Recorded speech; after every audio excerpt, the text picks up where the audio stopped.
البقاء والدوام لله ولا إله إلا الله. صحيين على خبر حزين وفاة الكابتن أحمد رفعت، هذا الشاب الجميل لاعب المنتخب ونادي فيوتشر اللي ما كملش 31 سنة. مات يا ترى بإيه؟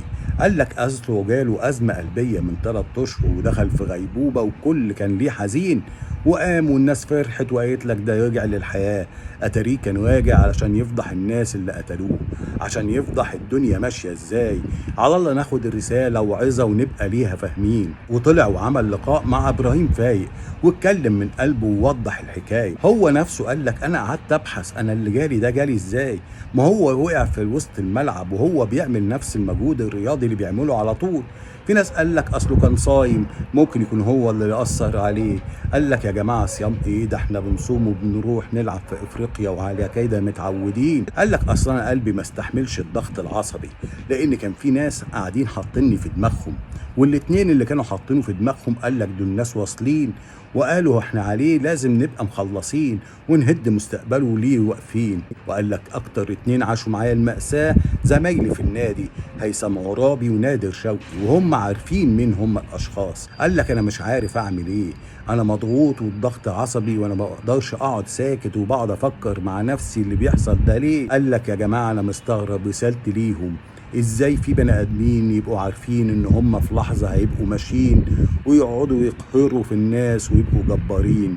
هم ناسين انه هيقابلوا رب العالمين، سبحان رب العالمين، وكأنه طالع عشان يقول لنا الرسالة. وأم الوعكة الصحية والأجهزة اللي كان محطوط عليها علشان مش يعيش، علشان يموت كل لحظة بقهره. حذار يا جماعة من قهر الرجال، حذار يا جماعة نكون جبارين على العباد، حذار يا جماعة هتروحوا تقابلوا ربكم تقولوا له ايه.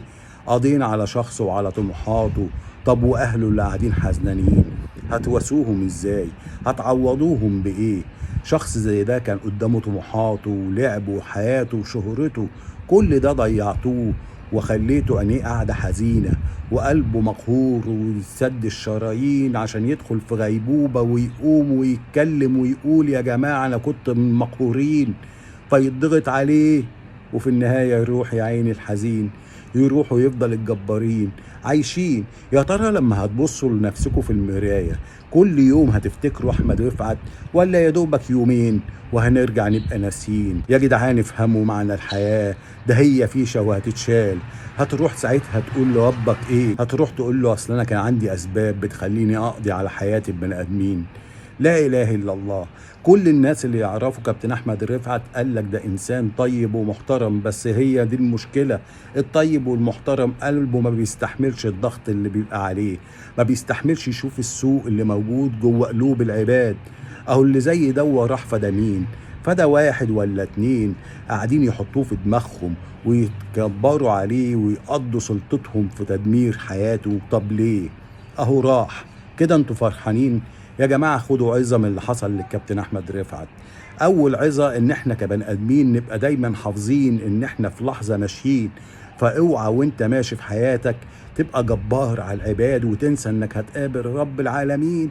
هتبقى والله ساعتها خلاص مكسوف وهتشهد عليك ايديك ورجليك ولسانك وهينطقوا، وانت هتبقى واقف من الندمانين.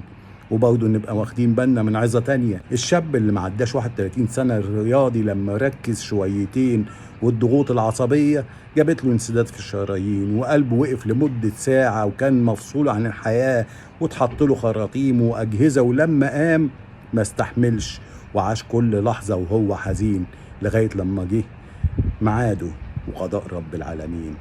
يا جماعة ما تضغطوش على نفسكم وسيبوها على رب العباد، والناس الجبارة ليهم يوم هيرجعوا فيه للحساب. ربنا يرحم الكابتن أحمد رفعت ويصبر أمه وأهله، ويا ريت رسالته تكون وصلت لكل البني آدمين. السلام عليكم، تتمسوا بالعافية.